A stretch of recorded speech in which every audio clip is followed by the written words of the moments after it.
नमस्कार प्यारे साथियों, मैं उमेश कुमार स्वागत करता हूं आपका अपने इस यूट्यूब चैनल मधुसूदन क्लासेस पर। आज की अपने इस क्लास में हम टोटे की क्लास को आगे बढ़ाएंगे। जो हमने एक सीरीज चला रखी है टोटे की, उसे हम आगे बढ़ाएंगे। और आज की जो क्लास होगी वो होगी सम षटभुज से रिलेटेड। क्या? Regular hexagon. षटभुज का नाम आपने सुना होगा जिसकी 6 भुजाएं हों, और लेकिन आज की क्लास में हम पढ़ेंगे सम षटभुज। और सम षटभुज का मतलब क्या है? सम का मतलब समान। जिसकी 6 की 6 भुजा समान हो वो होता है सम षटभुज, या हम इसे कहेंगे रेगुलर हेक्सागन। तो इसके बारे में आज हम पढ़ेंगे क्या होता है रेगुलर हेक्सागन। यदि आप यहाँ पर देख पा रहे हैं तो ये एक हेक्सागन आपको नजर आ रहा होगा इस चित्र में। ये क्या है? एक हेक्सागन है, और रेगुलर हेक्सागन है, यानी सम षटभुज। सम षटभुज का मतलब है यदि ये साइड ए है तो यहाँ से यहाँ तक ये भी ए होगी, यहाँ से यहाँ तक ये भी ए होगी, ये भी ए, ये भी ए होगी, और सारी साइड ये क्या होंगी? ए ए ए ए ए होंगी। तो यदि आप यहाँ पर देख पा रहे हैं इस चित्र में सारी साइड 6 की 6 साइड जो है समान है, यानी कैसी हैं? ए हैं। जब तो हम कहेंगे सम षटभुज है। ठीक। यदि मैं इसके विकर्णों को आपस में यहाँ से मिला दूँ, ये विकर्णवत लाइन खींचते हम, ये यहाँ से एक साइड हमने यहाँ तक मिला दी, और एक साइड हमने दूसरे यहाँ से मिला दी, और एक साइड हमने यहाँ से मिला दी। यदि मैं इसके हेक्सागन के विकर्ण मिला दूं तो यदि आप यहाँ से देख पा रहे हैं ये छोटे छोटे त्रिभुज नज़र आ रहे हैं आपको। कैसे? ये छोटे छोटे त्रिभुज कितने नज़र आ रहे हैं? इन्हें देखेंगे हम। 1 2 3 4 5 6। तो आपको एक बात याद रखनी है। क्या बात याद रखनी है? कि सम षटभुज के जब विकर्ण मिलाए जाते हैं तो ये 6 समबाहु त्रिभुजों का निर्माण होता है। यहाँ से कितने? 6। अब समबाहु त्रिभुज क्या होते थे? समबाहु त्रिभुज होते थे, यदि मैं इस वाले त्रिभुज को देखूँ यहाँ से यहाँ तक, समबाहु त्रिभुज का मतलब है जिसकी सभी भुजाएं समान हो, यानी तीनों साइड कैसी हो? सेम हो। ये है तो यहाँ से यहाँ तक ये भी ए होगी, और ये भी यहाँ से यहाँ तक क्या होगी? ए होगी। तो हम यहाँ से देख पा रहे हैं क्या? कि 6 समबाहु त्रिभुजों को मिलाकर इनके क्षेत्रफलों को जो मिला देंगे तो यहाँ से सम षटभुज का क्षेत्रफल हमें प्राप्त होगा। लेकिन सबसे पहले हम क्या देखेंगे? सबसे पहले देखेंगे सम षटभुज का परिमाप। यानी अगर यहाँ से चलना स्टार्ट करा हमने तो बाहर बाहर बाहर बाहर घूमते हुए यहीं पर आना हमें।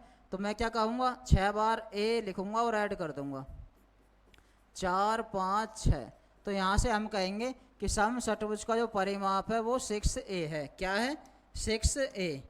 हम यहाँ से कहेंगे कि सम षटभुज का जो परिमाप है वो 6a है। कैसे पता चली? कि सभी भुजाएं समान है और सबको ऐड कर देंगे हम, तो ये क्या है? सम षटभुज का परिमाप मिला हमें। क्या? 6a। दूसरे नंबर पर सम षटभुज का क्षेत्रफल देखेंगे हम। क्या है? क्या देखेंगे? सम षटभुज का क्षेत्रफल देखेंगे। हमें एक त्रिभुज का क्षेत्रफल चाहिए, समबाहु त्रिभुज का, जो कि हमें पता है क्या होता है? समबाहु त्रिभुज का क्षेत्रफल होता है √3/4a²। लेकिन ऐसे कितने त्रिभुज हैं? ये 6। तो 6 की गुणा और लगा देंगे हम। बस एक काम करना हमें कि समबाहु त्रिभुज के क्षेत्रफल में √3/4a² में 6 की गुणा और जैसे लगाएंगे हम, तो हमें यहाँ से क्या मिलने वाला है? हमें यहाँ से मिलेगा सम षटभुज का क्षेत्रफल। क्या? √3/4a² गुणा 6। यानी 6 क्यों लगा रहे हैं हम? 6 हैं समबाहु त्रिभुज इसमें। ठीक। अब आगे सम षटभुज के परिवृत्त की त्रिज्या। परिवृत्त का मतलब आप समझ पा रहे हैं या नहीं? परिवृत्त ये है सम षटभुज के परे का मतलब ऊपर, चारों तरफ एक सर्कल ऐसे बना दें इसकी भुजाओं को छूता हुआ, तो ये है सम षटभुज का परिवृत्त। अब इसके परिवृत्त की त्रिज्या कैसे निकले? यानी इसका एक वृत्त का कहीं केंद्र होगा और उस वृत्त के केंद्र से इसके सरकमफ्रेंस पर परिधि पर एक लाइन में कहीं खींच दूँ तो वही रेडियस होगी। या ऐसा मान लें हम, यहाँ से यहाँ तक मैंने इस वृत्त पर लाइन खींच दी, यही इसकी रेडियस होगी, परिवृत्त की त्रिज्या। और ये क्या थी? ये क्या थी दोस्तों? ये थी इसकी हेक्सागन की एक साइड। तो हम यहाँ से कह सकते हैं क्या?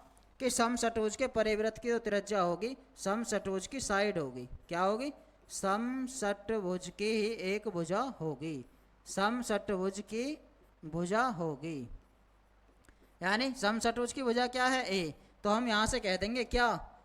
क्या कहेंगे दोस्तों? हम कहेंगे कि सम षटभुज के परिवृत्त की जो त्रिज्या होगी सम षटभुज की ही क्या होगी? भुजा होगी, यानी ए के बराबर होगी।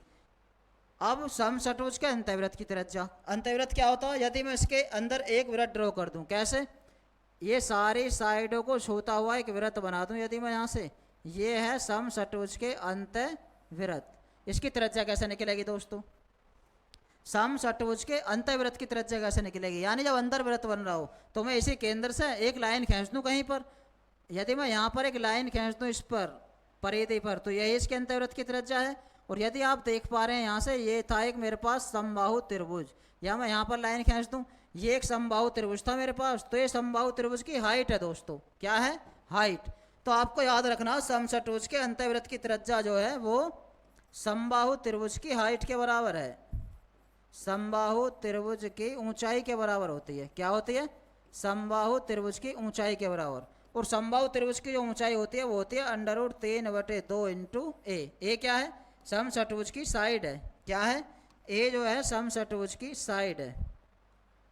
अब आपको एक बात ये भी याद रखनी है, यहाँ से आपने 4 बातें देखी यहाँ पर। क्या?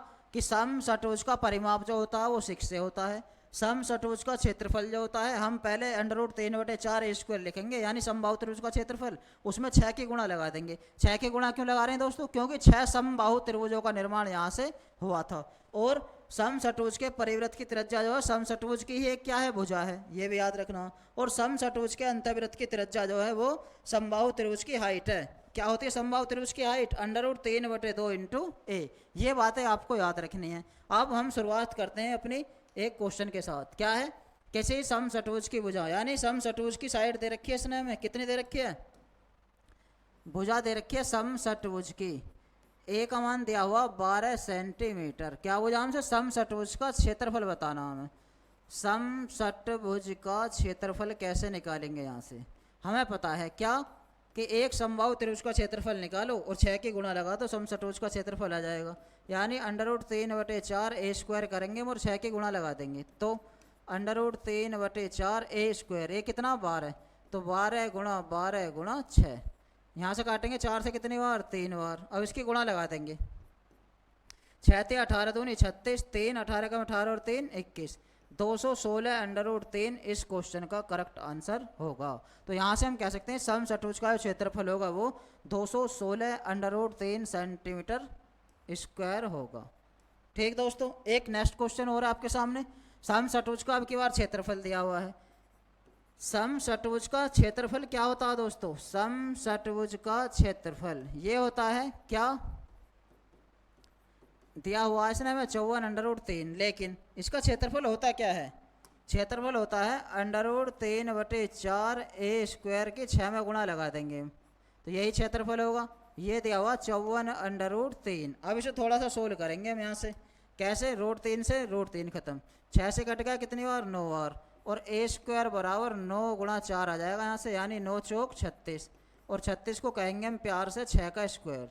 तो साइड जो मिली हमें वो क्या मिली? 6। हमसे भुजा क्या है? उसके भुजा की माप, तो हम कहेंगे समषटभुज के जो भुजा की माप है वो 6 सेंटीमीटर करेक्ट होगी। एक क्वेश्चन और देखेंगे। समषटभुज का विकर्ण दिया हुआ है। सबसे पहले विकर्ण देखेंगे समषटभुज का होता क्या है। ये है दोस्तों विकर्ण, यहाँ से यहाँ तक यदि एक लाइन देख पा रहे हैं, ये है एक क्या? विकर्ण, यानी ये ए थी, ये भी ए थी, तो ये 2a की वैल्यू दे रखी है। क्या दे रखी है? 2a की वैल्यू। ये जो विकर्ण है ये 2a के बराबर है, यानी 2a बराबर 16, तो a का मान कितना यहाँ से? 8। अब उसका क्षेत्रफल हमें बताना है, किसका? समषटभुज का। ये होता है √3/4 समबाहु त्रिभुज का क्षेत्रफल, 6 की गुणा और कर देंगे, यानी √3/4 8 गुणा 8 गुणा 6। इसे सोल्व करेंगे थोड़ा सा। कैसे? 4 से काटेंगे इसे कितनी बार? 2 बार। 8 दूनी 16 छिक्कम 96 √3 सेंटीमीटर स्क्वायर इस क्वेश्चन का करेक्ट आंसर होगा। उम्मीद करता हूँ सभी की समझ में यहाँ से क्वेश्चन जरूर आया होगा। बहुत सिंपल क्वेश्चन है, 4 बातें आपको बस याद रखनी है।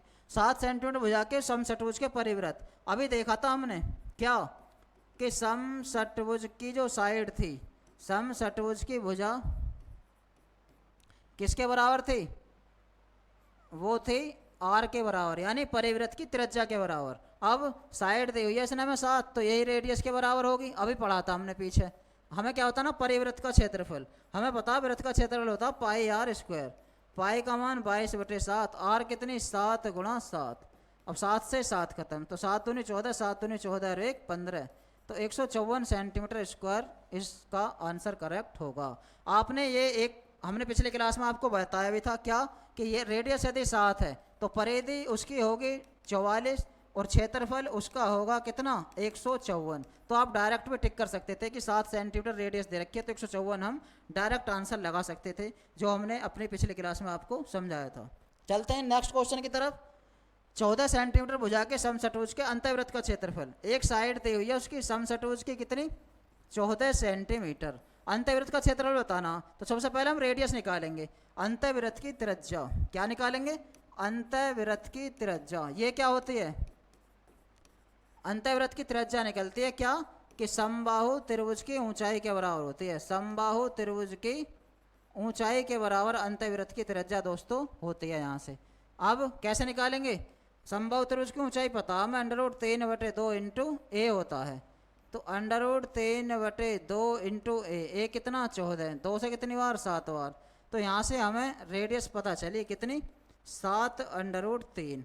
तो समबाहु त्रिभुज के ये अंतःवृत्त का जो क्षेत्रफल निकालेंगे हम, सबसे पहले हमें क्या चाहिए थी, अंतःवृत्त की त्रिज्या चाहिए थी, जो हमने यहाँ से निकाल ली है। अब अंतःवृत्त का क्षेत्रफल होता है πr²। तो पाई का मान रखेंगे यहाँ से 22/7, आर कितनी 7√3 इंटू 7√3, 7 से 7 खत्म। तो √3 के √3 में गुणा लगाएंगे, 3 सत्ते 21, 21 की 22 में गुणा लगाएंगे, 21 दूनी 42, 4 21 दूनी 42, 4 46। तो 462 सेंटीमीटर स्क्वायर करेक्ट आंसर हमारा यहाँ से होगा।